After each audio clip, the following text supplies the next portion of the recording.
think I'd like to know how I wound up back here. It was a surprise. I mean, 3 months ago I had no plans to come back, but my principal came to me and said there was a need to be fulfilled, and when family asks for help, you don't turn your back, and so here I am. I checked with my family, my wife and kids, and they said, let's do it, and here we go again. Well, from talking to your assistant coaches, including Coach Pellegri, it seems like it's like just from it wasn't even years that went by. It seems like you just slid right in and things got picked up kind of like right where you left off, so your style. And you talk about the transition, how was it? Well, you know what? I think Coach P probably hit it on the nail on the head. I mean, I guess you don't, it's like riding a bicycle. You don't forget. Once you get back on, you start pedaling and you keep going. So, some people might refer to it as old school. Mm-hmm. I think it's a blend of old school, new school, and just let's keep plugging away. Hard work, that's what it is. Every day, hard work. Work harder than you did the day before. Well, from talking to coaches a lot, like they say that kids have maybe changed in the last maybe 5-6 years. From what you've dealt with so far, getting back to coaching these kids, what do you think of kids now compared to when you stepped away?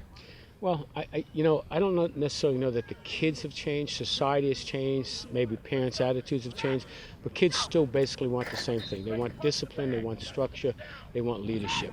They want to know that the guy who's leading them knows what he's doing and where he's going to take them. So in that sense, I don't think kids have changed that much. Social media thing is a different thing altogether, but other than that, pretty much the same.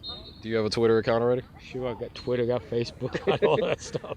Since you came back to coach, or even before that? No, actually before that. I'm old age-wise, but I try to keep young inside. So. I gotcha. Overall, what about just this coaching landscape now? It doesn't seem like guys like veteran coaches stick around as long as they used to. I mean, is it harder to get guys to really commit to a program for many years the way we used to see when you were here winning a state championship, et cetera? Yeah, well, again, it's our society we live in. Everything's a quick fix, instant gratification. People don't seem to want to stick things out, make it work. It's like being married. It's easy to walk away. It's a lot harder to work hard at it every day and adjust. Back in the day, like you said, coaches used to stick around for a while. Mm-hmm. I mean, you see it in the pros. I mean, with free agency every day, people are moving around. So it's all over in sports now. Everybody, they want instant gratification. So, Coach, switching gears to this team right now, it's been a couple difficult seasons for them. What do you see out of this group that you have now? Obviously, I know you're waiting on some of the kids, not the full squad out here yet. Does this team have a chance to immediately be able to make a quick turnaround and compete in the district? It's pretty tough, obviously, with a team like Booker T in there still and Gulliver. Oh, yeah. I think there's enough talent here to at least be competitive. That's not to say we're going to come out here and start beating people left and right. That's not realistic. I think what we need to do is convince these guys out here that they are capable of winning. Because, when you lose for a little bit, you start to think that's what you're supposed to do. We've got to convince them now that they're supposed to win. And I think these guys, there's enough talent out here that we'll start to compete. It's going to be rough, but you know what? That we got them working hard, and that's all I can ask for them. Obviously, you were the athlete. You have the whole time been the athletic director here, so the kids have seen you here. But did you do anything to kind of remind them of that tradition, like right off the bat? Maybe first meeting with the kids, anything? Sometimes coaches bring in like a championship ring from back in the day or something. Rather than show them championship rings or anything like that, I brought them to the infamous pit. Okay. And showed them where we would be living for the next 12 months to do all of our work, our conditioning, our plays. We dug that pit about 16 years ago. It's all good, real tough beach sand, and we get in there, we do all of our workouts in there, and so that was the first thing I introduced them to.